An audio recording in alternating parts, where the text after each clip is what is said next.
Chapter 6. The New Year's Eve Dance. On December the 31st, it was snowing and very cold. All day there were ladies and gentlemen arriving at the Red House. Godfrey Cass was waiting at the door for the only guest he cared about, Nancy Lammeter. Finally she arrived, sitting behind her father on his horse, looking more beautiful than ever.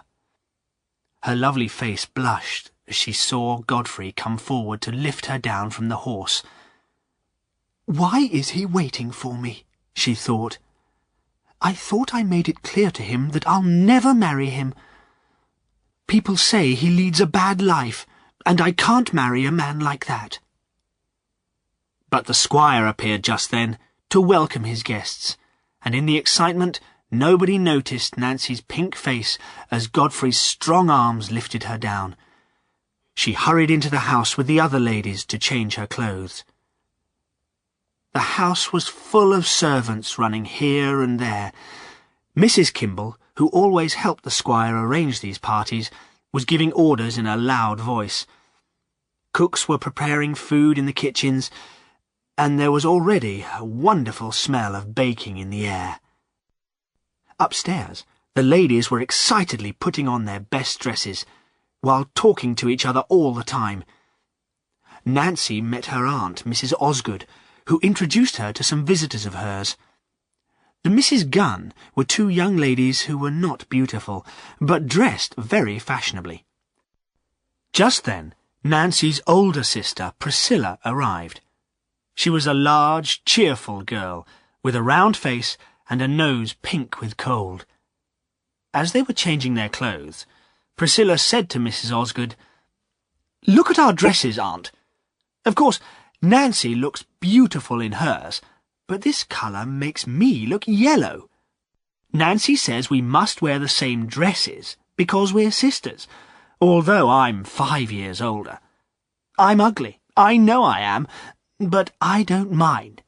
She turned to Mrs. Osgood's two visitors.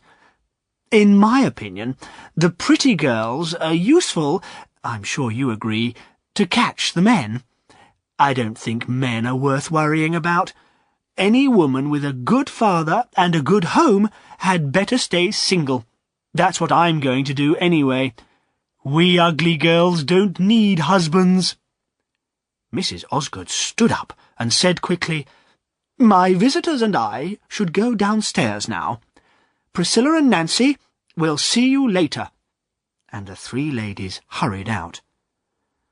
"Oh, really, Priscilla," cried Nancy when they were alone, "you never think before you speak.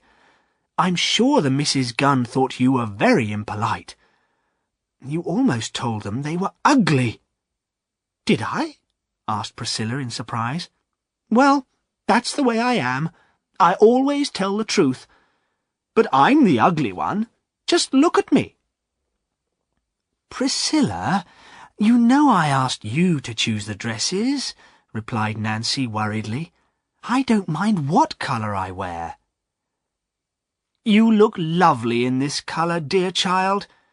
You know you always have whatever you want in the end, although you never give orders or shout about it.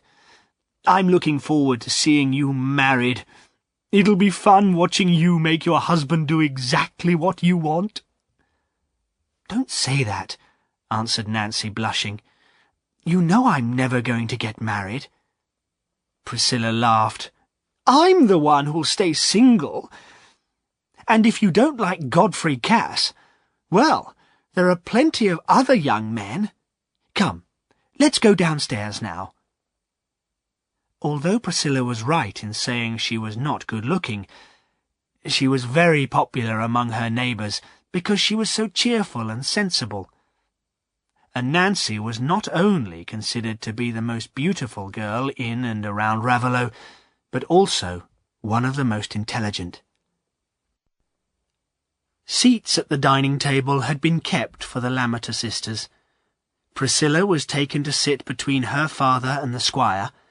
Nancy felt herself blushing again as Godfrey Cass came to lead her to a seat between himself and the vicar, Mr. Crackenthorpe.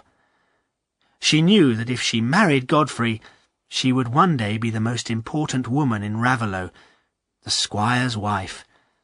But she repeated firmly to herself that she could not marry a man of bad character. As she sat down, the vicar, who was always polite to ladies, said with a smile, "Ah, Miss Nancy, you're looking lovely this evening, isn't she, Godfrey?" Godfrey made no reply, and avoided looking at Nancy.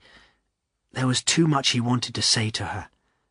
But the squire, who always enjoyed his parties and was feeling extremely cheerful, was rather impatient with his son. He thought he had better speak, if Godfrey was too shy to do it himself. "That's right," the squire said loudly. "When I look at Miss Nancy here, I think she's more beautiful than any girl I've ever seen." While they were eating and drinking, people around the table were listening with interest to the squire's words. "Perhaps Godfrey will marry Nancy after all," the vicar's wife whispered to Mrs. Osgood. Mr. Lammeter's back was very straight as he looked across the table at his daughter. He was a serious, careful gentleman who considered the Lammeters a better family than the Casses. He had already decided that Godfrey must change his way of life before Nancy could possibly marry him. Just then, Dr. Kimball called across the table. "Miss Nancy, will you save a dance for me?" "Come, come, Kimball," said the squire. "Let the young ones enjoy themselves. My son Godfrey'll be angry if you take Miss Nancy away. I expect he's asked her for the first dance already. Haven't you, Godfrey?" Godfrey was feeling very uncomfortable by now. Turning to Nancy, he said as lightly as possible, "I haven't asked her yet, but I hope she'll agree, if nobody's asked her." "No, I haven't accepted anyone else," replied Nancy quietly, with a blush. "So, will you please have the first dance with me?" asked Godfrey, beginning to feel better. She had not refused him. "I will," answered Nancy coldly. She was still sure she would not marry him, but she wanted to remain polite. "Ah, well, you're a lucky man, Godfrey," said Dr. Kimball with a laugh. "I think I can hear the music starting now." The guests got up from the table in pairs and small groups to move into the large hall where the dancing was about to start. The small village band was already playing as the squire led the vicar's wife to the end of the hall to start the dance. They were followed by Godfrey and Nancy and the other ladies and gentlemen. As the dance went on, Godfrey felt happier and happier. Holding Nancy in his arms, he forgot all his problems. Suddenly, the squire's heavy foot stood on part of Nancy's dress, and some of the material was pulled away at the waist.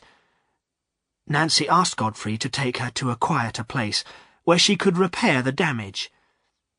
He took her to a small room near the hall, hoping they would have a few private moments together. But Nancy sat down on the chair furthest away from him, and said coldly, "Thank you, sir. You needn't stay. I'm very sorry about taking you away from the dance." "It's not very kind of you," said Godfrey, moving close to her, "to be sorry you've danced with me." "I didn't mean that," replied Nancy, blushing prettily. "Gentlemen have so many things to enjoy. I'm sure one dance can't matter very much." "You know that isn't true. You know one dance with you means more to me than anything else in the world." Nancy was a little surprised. Godfrey had not said anything like this to her for a long time. She replied firmly, I'm afraid I can't believe you, Mr. Godfrey. Nancy, if I changed my life, would you think better of me? Would you like me, then? Godfrey knew these were dangerous words, but the sudden chance of speaking to her alone made him say more than he had planned. I'd be glad to see a good change in anybody, sir. You're very hard, Nancy, said Godfrey bitterly. You could help me to be better. I'm very miserable, but you don't feel anything. I think people who behave badly don't feel anything, said Nancy sharply, forgetting to be cool and distant. Godfrey was delighted. He wanted to make her argue with him, to show him that she cared about him. But just then Priscilla hurried in, saying, "Dear child, let me look at your dress. I saw the squire step on it during the dance." "I suppose I'd better go now," Godfrey said disappointedly to Priscilla. "It doesn't matter at all to me whether you go or stay," said Priscilla impatiently, looking closely at the waist of Nancy's dress. "Do you want me to go?" Godfrey asked Nancy. "Do whatever you like," replied Nancy, trying to sound cold again. "Well, I want to stay," answered Godfrey, and sat down.